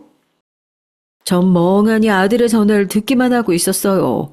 도무지 현실감이 없었거든요. 아침 일찍 일어나서 밥 잘 먹고 출근한 사람이 갑자기 쓰러졌다고 하니까 믿을 수가 있어야죠. 그렇게 10여 분을 아무 생각 못하고 백지 상태로 있다가 전 펑펑 울면서 병원으로 달려갔습니다. 응급실에서 제 남편은 링거와 호스 등을 달고 힘없이 누워있더군요. 의사는 뇌출혈이라고 했고 다행히 빨리 발견하고 처치가 돼서 수술을 하면 괜찮을 거라 했어요. 둘째네 부부는 수술실 앞에 와서 초조하게 수술이 끝나기만을 기다리고 있었죠. 처음에 수술만 하면 괜찮을 거라는 병원 의사 말과는 달리 수술 자체는 7시간이나 걸렸어요. 전 그동안 물 한 모금도 못 마시고 긴장으로 수술실 밖에서 그 사람에게 무슨 일이 없기를 기도하면서 보냈습니다. 둘째 며느리가 그런 저에게 밥이라도 먹고 오자며 병원 밖으로 나가길 권했지만 전 고개를 저으면서 둘째 부부에게 너희들이나 다녀오라고 했어요. 결국 제 고집을 못 꺾고 그 애들만 병원 지하에 가서 식사를 하고 왔죠. 애들이 올라오자 길고 긴 시간 동안 켜져 있던 수술실 앞에 빨간불이 켜졌습니다. 전 땀을 닦으면서 나오는 의사를 붙잡고 간청하듯이 물었어요. 아이고, 선생님, 우리 남편 괜찮은 거죠? 아유, 처음에 응급실에서 그분은 어디 가시고, 아유, 어쨌든 남편은 괜찮겠죠? 곧 깨어날 수 있는 거죠? 괜찮다고 확실한 답은 못 드리는 걸 유감으로 생각합니다. 응급실 레지던트는 낙관적으로 본 것 같지만 출혈 부위가 생각 외로 까다로워서 깨어나셔도 마비가 오래가거나 언어적 후유증이 남을 수 있어요. 의사 선생님의 말은 저를 더 깊은 나락으로 떨어뜨리는 듯 했어요. 그래도 둘째 아들은 못 깨어난다는 말보단 낫다고 하면서 희망을 가지자고 했죠. 그리고 아들은 남편이 일반 병실로 올라가자 공장을 오래 비웠다면서 자기 일터로 돌아갔습니다. 조용한 1인실 병실에는 둘째 며느리와 저만 남았어요. 며느리는 저를 안타까운 눈으로 보더니 주머니에서 김밥 한 줄을 꺼내는 것이었습니다. 어머니, 마음 강하게 하세요. 어머니도 이렇게 아무것도 안 드시면 쓰러지실 수 있으세요. 그러니까 아버님 병실에 제가 있는 동안 어머니 휴게실이라도 가셔서 이거 드시고 좀 누웠다 오세요. 먼저 쓰러지시면 안 되세요. 아유, 그래. 내가 애미답지 못하게 너한테 걱정 끼치고 말았구나. 그럼 좀 부탁한다. 긴장이 풀렸더니 그냥 나도 힘이 하나도 없네. 고맙다. 잘 먹을게. 며느리가 준 김밥을 받아들고 저는 남편이 누워있는 병실로 나왔어요. 복도를 보니까 사람들이 엄청 많더라고요. 어디 가서 이걸 먹나 하는 생각을 하다가 전 문득 큰아들에게 전화를 해야겠다는 생각이 들었습니다. 아무리 바쁜 애라도 지 아버지가 쓰러졌는데 그래도 한 번은 다녀가야지 하는 생각에서였어요. 저는 그중 조용한 대합실에 앉아서 큰아들에게 전화를 걸었죠. 원래 밤에도 바빠서 전화를 잘 안 받던 아이여서 끈질기게 걸고 또 걸었습니다. 5번이나 새로 걸고 나서야 큰아들은 겨우 전화를 받더군요. 언니, 무슨 일이세요? 저 지금 바빠서 전화는 길게 못해요. 네 아버지가 쓰러지셔서 수술을 받았어. 내일은 그 가게 문 닫든지 누구한테 맡기고 좀 내려와서 얼굴이라도 비치고 가라. 아버지 뇌출혈이었대. 네? 그러셨구나. 근데 어떡하죠? 내일도 여기 맡길 사람 없는데. 영민이가 잘 모실 거 아니에요. 저 나중에 아버지 퇴원하시면 집으로 갈게요. 아니면 와이프한테 전화해보세요. 너는 장남이 돼가지고 그게 무슨 소리야. 아버지가 까딱하면 돌아가실 뻔했다고. 넌 너만 잘 살면 그만이냐? 부모가 그렇게 우스워. 잔말하지 말고 내일 당장 내려왔다 가. 저는 화가 잔뜩 난 채로 통화를 끊고 나서 그 자리에 주저앉아 엉엉 소리를 내며 울어버렸어요. 먹으려고 펼쳐놨던 김밥은 몇 개는 바닥에 떨어지고 남은 것들은 눈물이 묻어서 먹을 수도 없겠더라고요. 전 어쩔 수 없이 김밥을 휴지통에 버리고 눈물 자국을 씻으러 화장실로 갔다가 아무 일도 없는 척하며 병실로 돌아왔습니다. 남편의 침대 옆에서 얼굴을 묶고 자고 있던 둘째 며느리가 문 열리는 소리를 듣고 부스스 일어났어요. 어머니 밥 드셨어요? 그런데 큰형님 외부는 연락 안 해도 괜찮아요? 그래도 아버님이 쓰러지셨는데 알려야 되지 않을까요? 네 아주버님 그 카페인지 뭔지가 바빠서 못 오고 네 형님한테는 통화도 하기 싫어서 그냥 뒀어. 괜찮다. 어차피 서울에서 멀다고 핑계대고 오지도 않을 건데 뭘. 아니 그래도 안 알리는 것보다 말하는 게 낫잖아요. 어머니 여기서 쉬고 계세요. 제가 통화 좀 하고 올게요. 저렇게 말하는 둘째 며느리가 오히려 손이동서 같다는 생각에 전 피식 웃었습니다. 아무리 봐도 부부끼리 닮는다고 둘째가 순박하고 착하니까 제 아내도 그런 애를 데려왔겠죠. 살면 살수록 첫째랑 둘째는 바뀌어 있어야 하는 게 맞는 것 같았어요. 아들도 며느리도 말이에요. 둘째는 어두운 얼굴로 돌아와서 제게 이렇게 말하는 것이었습니다. 형님이 내일 무슨 병원에 예약 있다고 못 오고 대신 돈은 수술비에 보태 쓰라고 100만 원 정도 보냈다고 하더라고요. 이따 한번 확인해 보세요. 그런데 정말 아주버님 너무하시긴 하네요. 형님 병원은 솔직히 피부과나 무슨 성형 시술일 텐데 그런 건 나중으로 미뤄도 되는 거 아닌가요? 참 사람들이. 아무리 생각해도 저 역시 둘째의 말이 이치에 맞고 분별이 있는 것 같았어요. 부모를 그렇게 무시하고 부모답게 생각하지도 않는 그런 것들한테 정말 서운한 마음과 복수하고픈 마음의 반반이었습니다. 이번 일로 저는 남편이 일어나면 큰아들네한테 한 푼도 유산 물려주지 말라고 말하고 싶어졌어요. 혹시 남편이 오랫동안 깨어나지 못하거나 일어나서라도 정상적인 사고를 하지 못할 가능성도 있는 문제기에 전 정신을 바짝 차리고 남편이 재산이 어느 정도인지 한번 셈을 해보기로 했습니다. 일단 전주의 집과 공장이 그 사람 소유고 통장에도 10억 정도가 있었어요. 현금, 주식이나 팔면 돈이 될 만한 것들을 합쳐서 산출한 남편의 총 재산은 16억 정도였습니다. 전 남편이 가지고 있던 서재 내의 금고안에서 유언장을 꺼냈죠. 그걸 가지고 변호사를 찾아가서 남편의 현재 상태를 말하고 현 시간부터 유언장 내용을 변경하고 공증하고 싶다고 했어요. 변호사는 본인이 아니면 좀 곤란하다고 말했지만 전 변호사에게 강하게 제 의견을 말해줬습니다. 큰아들 내외가 남편이 정신이 올바르지 않은 틈을 타서 전 재산을 빼앗아 갈 수도 있다고 말하면서 그렇게 되면 나는 길거리에 나앉으니까 빨리 바꿔달라고요. 변호사는 여러 시간의 상담을 거친 후 드디어 제 소원을 들어줬습니다. 그렇게 유언장의 내용을 바꾸고 나서 전 큰아들 내외에게 전화를 걸었어요. 다음 날은 일요일이라 큰며느리는 전화를 받더라고요. 병원 시술을 하고 왔다면서 말을 오래 못한다고 미리 연막을 치는 큰며느리에게 전 바로 본론을 얘기했습니다. 네 아버지 상태가 좋지 않아서 내가 혹시 아버지 돌아가시고 나면 혼자 지내야 될 것 같구나. 그래서 그런데 영준이가 장남이잖니. 나는 혼자가 되면 도저히 이 전주에서 못 살 것 같아. 만약 아버지 돌아가시면 너희들이 서울집에서 나를 모셔주겠다는 계약서를 쓰면 내 재산을 전부 물려줄게. 그러면 영준이가 하는 사업에도 훨씬 도움이 될 테고 이미 너희 애들도 고등학생이고 손도 안 가니까 며느리 너는 가만히 앉아서 큰돈 버는 거나 마찬가지 아니니? 내일까지 너희 둘이 의논해서 답을 줘. 그럼 다음 주에 올라갈게. 어머, 아버님 건강이 생각보다 심각하신가 봐요. 알겠어요. 애아빠 들어오면 의논하고 내일 다시 연락드릴게요. 걱정하는 척 하지만 큰며느리의 목소리에는 감출 수 없는 탐욕스러운 마음이 담겨져 있는 것 같았습니다. 전 장남 집에 갔다가는 얼마 되지 않아 알거지로 쫓겨나겠다는 느낌이 강하게 들었죠. 전 변호사에게 미리 받아온 가짜 계약서를 꼼꼼하게 읽어봤습니다. 그 내용은 대략 제가 서울의 큰아들네 집에서 죽을 때까지 지내는 동안 며느리가 정성을 다해 나를 모시고 나면 그 애들에게 재산의 3분의 2가 간다는 내용이었어요. 나머지 부분은 둘째와 셋째에게 똑같이 나누어 주기로 했죠. 공장만 둘째가 물려받고요.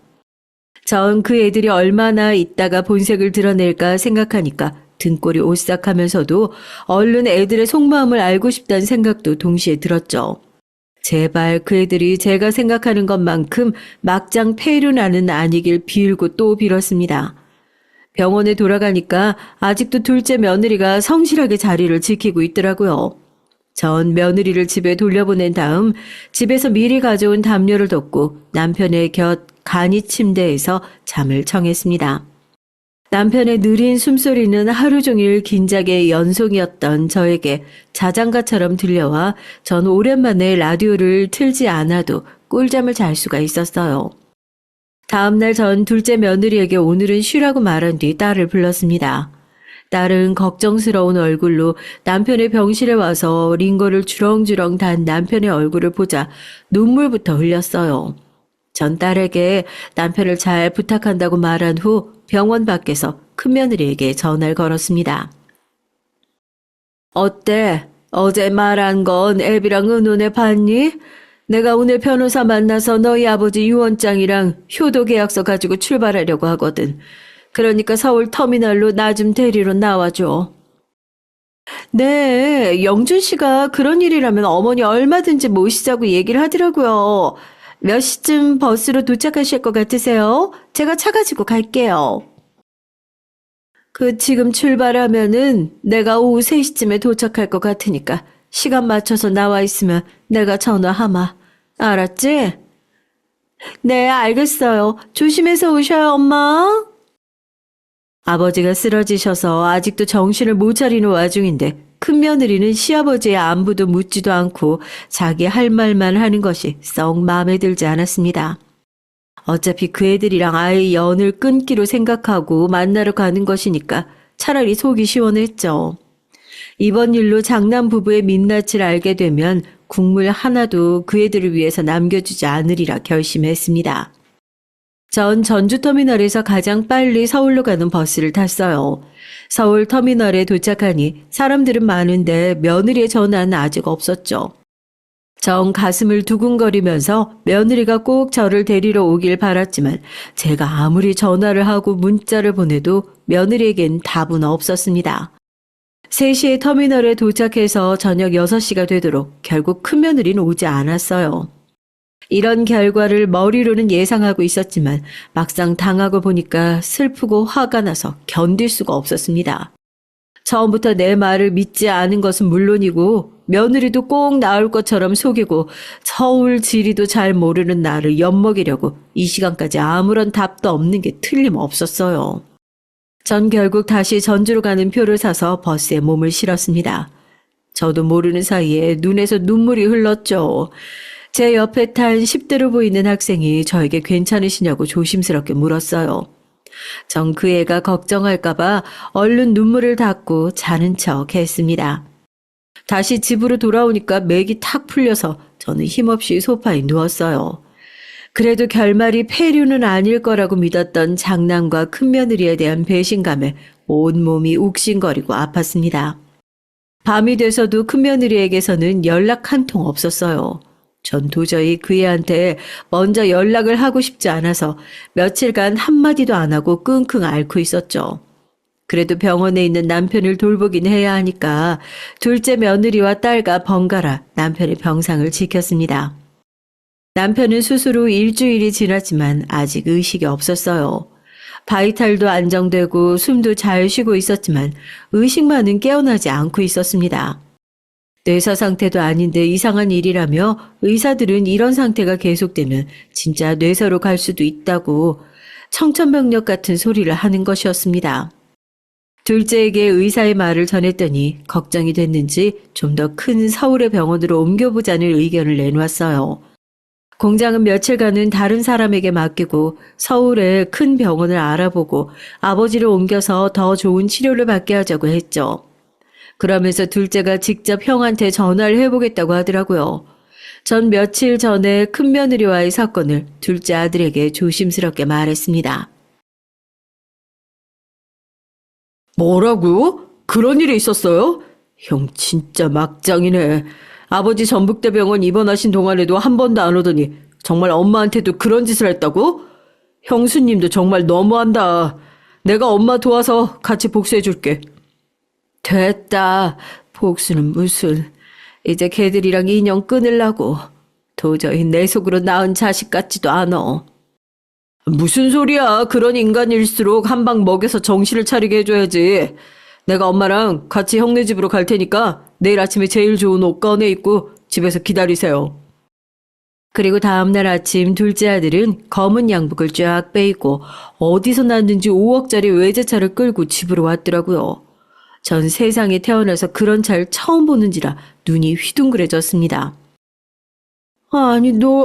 아니 이런 번쩍거리는 외제차가 어디서 났어?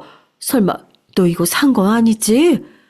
설마 엄마, 내가 하루아침에 이런 차를 어떻게 사요? 고등학교 동창놈이 가지고 있던 건데 내가 어젯밤에 전화로 사정사정해서 빌린 거야. 형 기죽여 놓으려면 이런 게 좀 필요할 것 같아서요. 에이, 엄마는 옷이 이런 거밖에 없어. 완전히 시골 아줌마스럽잖아요. 안 되겠네. 백화점 가자. 형네 집 가기 전에 엄마 옷부터 사야겠어. 둘째는 그 비싼 외제차에 저를 태우고 전주에서 제일 큰 백화점으로 데려갔어요. 그리고 100만 원이 넘는 옷을 사줬습니다. 저는 큰애 부부에게 보이려고 이런 낭비를 해야 하는 건지 제가 하려고 하는 일이 과연 필요한 건지 의심이 들었죠. 제가 옷값이 걱정되어 둘째한테 그만하자면서 거절했지만 둘째는 아무 말도 말고 이럴 때 옷 얻어 입으라고 하면서 이 정도 옷은 사줄 능력 된다고 자기만 믿으라고 하더라고요. 아들이 골라준 그 옷은 비싸서가 아니라 제 마음에 꼭 들었어요. 왜냐하면 둘째 아들이 사준 옷이었기 때문이죠. 전 이것저것 재지도 따지지도 않고 제 편 들어주는 아들에게 든든함과 고마움을 느꼈습니다. 둘째 아들과 함께 장남의 집을 찾아가는 동안 전 차 안에서 내내 기분이 좋아 커피도 마시고 잠도 설핏 들었다가 일어나고 했어요. 드디어 서울에 도착해서 찾아간 장남의 집은 한강에 보이는 꽤 넓은 평수의 아파트였습니다. 처음 결혼했을 때는 서울 변두리에 있는 작은 국민형 주택이었는데 그동안 돈을 좀 벌긴 했는지 새로 지은 브랜드 아파트에 살면서 그때까지 부모도 형제도 한 번 초대를 하지 않았다고 생각하니까 새록새록 큰아들에 대한 야속한 마음이 생기더라고요. 둘째 아들은 첫째의 집 앞에서 형에게 전화를 걸었어요. 내가 전화를 했을 때와는 달리 제 동생의 전화는 그래도 빨리 받더라고요. 아, 형. 나 영민인데 지금 형네 집 앞에 와 있어. 오늘 형 그 방 탈출 카페 문 닫고 집에 있는 거 다 하니까 이 문 열지? 큰아들은 현관문을 열더니 놀란 눈으로 번쩍이는 새 옷을 입은 저와 둘째 아들을 번갈아 가면서 바라봤습니다. 갑자기 이렇게 불쑥 찾아오면 어떡하냐? 아무리 가족끼리여도 이거 실례인 거 알아? 내가 어제 엄마한테 너무 황당한 말을 들었으니까 좋은 말 할 때 이거 열어. 집에 좀 들어가서 얘기하자고. 안 그러면 현관 앞에서 소리 지른다. 둘째 아들의 무서운 얼굴과 으름장에 놀랐는지 큰아들은 문을 열고 우리들을 맞아들였어요. 둘째 아들은 들어오자마자 소파에 퍼질러 앉아 제 형수를 부르더니 커피라도 가져다 달라고 명령하듯 말했습니다. 큰며느리는 안방에 있다가 깜짝 놀라 밖으로 나와서 표독한 표정을 지으면서 소리쳤어요. 아니, 이렇게 불쑥 찾아와서 커피를 달라고. 시동생은 예절도 없어요. 어머니도 그렇죠. 형하고 형수한테 이렇게 불편하게 대하는데 왜 아무 말도 안 하고 가만히 계세요? 똥 묻은 것이 겨 묻은 것을 나무란다더니 딱 그 짝이었습니다. 전 화가 나서 벌떡 일어나 큰며느리한테 손을 휘두르면서 소리를 쳤죠. 예, 네가 그런 말할 처지라도 되는 줄 아니? 일주일 전에 그렇게 철석같이 마중 나온다고 하더니 나오지도 않아놓고 내 전화도 문자도 씹고 너야말로 버릇없이 이 시애미를 고려장한 거 아니야? 내가 너 찾겠다고 거기서 서울 터미널에서 헤맨 생각만 하면 아직도 이가 갈린다. 내가 오늘도 효도 계약서고 뭐고 다 엎어버리려고 찾아온 거니까 이참에 아예 모자가는 연 끊자. 아니, 어머니 무슨 말씀이세요? 그날 안 오신 거 아니었어요? 전 이 사람에게 터미널에서 어머니 못 봤다고 얘기 들었는데 당신 도대체 어떻게 된 거야? 큰아들은 제 아내를 쳐다보더니 의아한 표정으로 물었어요. 그러자 큰며느리는 갑자기 안절부절 못하면서 손을 달달 떠는 거 아니겠습니까? 아니, 그게 아니고 사실은 그날 내가 다른 일이 생겨서 터미널에 못 갔어. 어머니 죄송해요. 그 후에 전화하려고 했는데 도저히 죄송해서 전화를 못했어요. 그럼 말 같지도 않은 소리 하지 마라. 그 후에 일주일이나 전화할 시간이 있었는데 한 통 연락 안 한 건 너잖아. 내가 먼저 어떻게 전화를 하니? 내 며칠 동안 얼마나 자존심이 상해서 끙끙 앓았는지 알아? 너희들 같은 나쁜 새끼들은 앞으로 살면서 보고 싶지도 않고 더 볼 일도 없다. 그러니 아버지 돌아가셔도 너희들 유산 한 푼 받을 생각 하지 마. 엄마가 하고 싶은 말 이것뿐이야. 전 마루에 있는 탁자에 가짜 서류를 던지듯 내놓았습니다. 큰아들은 그 서류의 내용을 인상을 찌푸리며 읽어보더니 갑자기 제 발목을 잡으면서 매달렸어요. 엄마, 나 좀 살려줘요. 안 그래도 지금 사업 자금이 필요해서 집 담보로 대출 받으려고 했는데 내가 아버지 서울에 있는 큰 병원에 모시고 엄마도 우리 집에 모실 테니까 이 유언장이랑 효도 계약서 사인하게 해주면 안 될까요? 제가 그날은 잘못했어요. 네, 어머니. 이제라도 저희 집으로 오세요. 제가 잘 모셔드릴게요. 아버님 유산 중에 10억만 미리 증여해 주시면 제가 어머니 돌아가실 때까지 계속 모실게요. 아들이 제 발목을 붙잡고 매달리자 큰며느리도 덩달아 무릎을 꿇고 두 손을 모아 싹싹 빌면서 저자세로 나오는 것이었습니다. 그렇지만 저는 이미 큰아들 부부를 믿을 수가 없었어요. 전 입술을 악물고 아이들에게 고개를 저었습니다. 둘째 아들 역시 큰아들에게 냉정하게 말했어요. 어머니가 일주일이나 형수님한테 부대접 받은 걸로 끙끙 앓으셨어. 내가 엄마 그냥 가만히 형이랑 영 끊겠다는 거 도저히 참을 수가 없어서 모시고 올라온 거야. 이제부터 내가 아버지 병원도 서울로 옮기고 어머니도 내가 모실 거야. 그러니까 형은 사는 동안에 엄마하고 연락하지 말고 돌아가셨을 때나 오든가 해. 아니, 네가 뭐라고 형한테 가르치는 말투로 그딴 소리를 해? 나 네 형이야. 니네 집이 어머니 집과 가까우니까 네가 전주에서 부모님 모시는 거야. 당연하지. 꼭 장남만 부모 모시란 법이 어딨냐? 그래, 형, 말 잘했네. 첫째만 부모님 모시라는 법 없지. 그러니까 장남이라고 유산 다 받으려는 법도 없는 거야.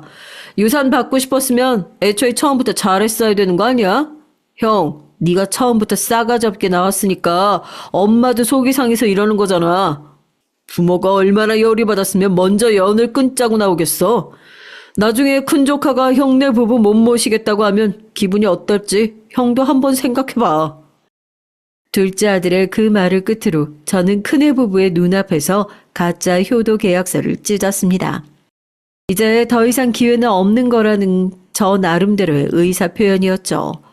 제 성격을 잘 아는 큰아들은 망연자실해서 마룻바닥에 주저앉았습니다. 하지만 큰며느리는 제 허리를 잡고 아직도 포기할 기색 없이 계속 변명을 중얼거리고 있었어요. 엄마, 저 한 번만 용서해 주세요. 사실 저희들 다른 사업 하려고 생각하고 있어요.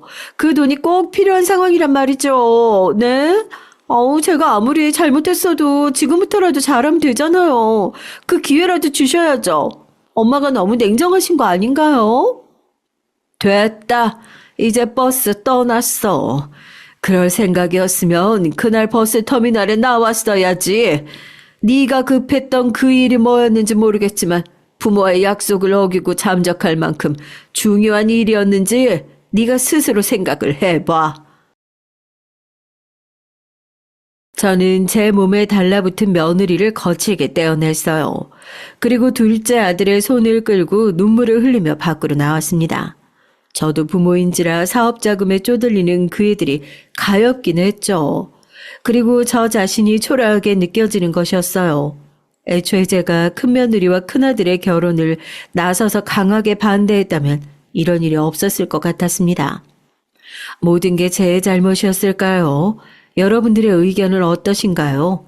그렇게 장남 부부의 집을 나온 저는 뒤도 안 돌아보고 집으로 돌아왔습니다.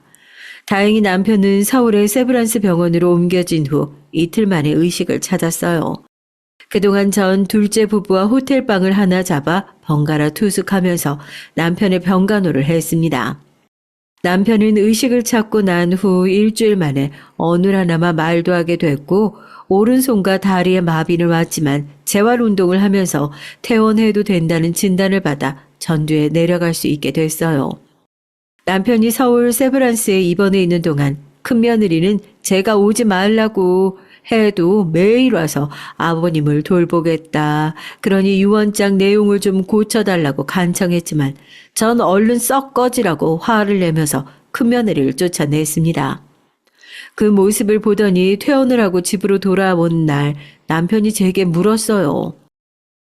아니, 어떻게 큰애 부부한테 그렇게 매몰차게 할 수가 있어? 당신 무슨 일 있었나? 내가 아픈 동안에 애들이랑 다퉜어? 말도 마요. 나 그 애들 이제 자식 취급도 안 하니까. 당신이 전북대 병원서 못 깨어날 때도 걔네들 하루도 면회조차 않았어. 그러다가 내가 당신 재산 얼마라고 공개하니까 그때서야 모신다는 둥 집으로 오시라는 둥 하면서 안면 싹 바꿨잖아. 돈 때문에 부모 모시려는 그런 것들을 이제 내 아들도 며느리도 아니야. 제 말을 듣고 남편도 고개를 끄덕이면서 자기가 죽은 다음에라도 유산 꼭 지키고 있으라고 하더군요. 첫째네는 물론이고 사람이 언제 어떻게 바뀔지 모르는 거라고 하면서 말이죠. 그러나 둘째 아들은 제가 유산 공개를 하기 전에도 저한테 진심으로 잘 대해줬고, 둘째 며느리도 남편이 병상에 누워있을 때 거의 매일 찾아와서 병간호를 했다고 했더니, 그래도 한 놈만 나쁜 놈이라 다행이라고, 우리가 자식 농사를 완전히 망치진 않은 거라며 저를 위로해 줬습니다. 병원에서 퇴원한 후 남편은 저를 의지하면서 집에서 요양을 했어요. 전 이제 얼마나 남편의 얼굴을 볼지 모른다는 불안감에 하루하루 잘해주려고 노력을 했죠. 둘째네와 딸도 주말에는 다른 약속 같은 걸 잡지 않고 우리 집으로 와서 다 같이 한 끼라도 챙겨 먹고 손자 손녀들도 일부러 데려와서 보여주려고 노력을 했죠. 그렇게 1년이 지나서 남편은 어느 날 갑작스럽게 신부전으로 세상을 떠났습니다. 전 너무나 슬펐지만 그래도 말년에 가족들에게 둘러싸여서 살다가 갔으니 여한은 없을 거라고 믿고 싶어요. 남편의 장례를 치르던 날 첫째 아들네는 가족 모두 서울서 내려와서 저한테 다시 무릎을 꿇었습니다. 손님들 치르기도 힘들어 죽겠는데 이 애들은 도대체 아직도 돈밖에 관심이 없나 한심한 생각만 들었죠. 엄마, 이제 제발 마음 좀 돌려주세요. 처음에 이 사람한테 말하셨다면서요. 아버지 돌아가시면 도저히 전주에서 못 사신다고. 죽을 때까지 저희랑 사신다고 말이에요. 저 진짜 아버지 유산 필요해요. 네? 제발 다시 생각해 주세요. 네, 어머니. 저 진짜 그동안 반성 많이 했으니까 유산 좀 나눠주세요. 네? 10억만 주시면 제가 정말 잘 모실게요. 도대체 지금 와서 이것들이 왜 이런 진상짓을 하는 건지 정 그 속셈이 뻔히 보였지만 일부러 굳게 입을 다물고 밥이나 먹고 가라고 하면서 큰아들 부부를 장례식 끝나자마자 서울로 쫓아내버렸어요. 이제 나한테 아들은 영민이 뿐이다. 그런 줄 알면 이제 그만 미련 끊고 너희들이나 잘 살아. 나 서울 가서 네 와이프랑 같이 살면 화병 나서 제대로 못 살 것 같으니까. 이 엄마가 오래 살길 바란다면 그냥 너희들끼리 잘 살고 다신 찾아오지 마. 큰아들 부부는 이렇게까지 비는데도 용서해 주질 않는다며 엄마 너무 독하다고 기어코 성을 내면서 서울로 올라갔어요. 이제 첫째네 손자들까지 못 본다고 생각하면 눈물이 나서 견딜 수 없었지만 그 애들도 이미 다 장성하고 나니까 제 부모가 할머니에게 못할 짓 한 건 알았나 봅니다. 인연을 아예 끊지 않고 가끔 할머니 집이라고 찾아오더라고요. 그런 손주들에게는 아직도 고맙고 그 애들이 짠한 생각이 들어서 용돈도 주고 맛있는 것도 해주면서 살고 있어요. 부모가 돼서 웬만하면 자식들 용서해줘야 한다고 말하는 제 또래 청취자분들이 계실지 모르겠습니다. 하지만 제가 그날 서울 터미널에서 느꼈던 심정을 생각하면 전 제가 독하다고 생각하지 않아요. 큰아들 부부는 마지막 기회를 버렸고 전 그때의 트라우마 때문에 다른 지역에 갈 일이 있으면 고속버스를 이용하지 못하고 꼭 둘째 아들에게 부탁을 해서 차를 타고 가야 하게 됐거든요. 오늘 제 얘기는 여기까지 하겠습니다. 여러분, 막장 드라마 같은 제 인생 얘기 어떻게 들으셨는지 궁금하네요. 제게 앞으로 소원이 있다면 둘째 아들, 딸네 식구들과 오래 왕래하면서 사이좋게 살아가는 것이고요.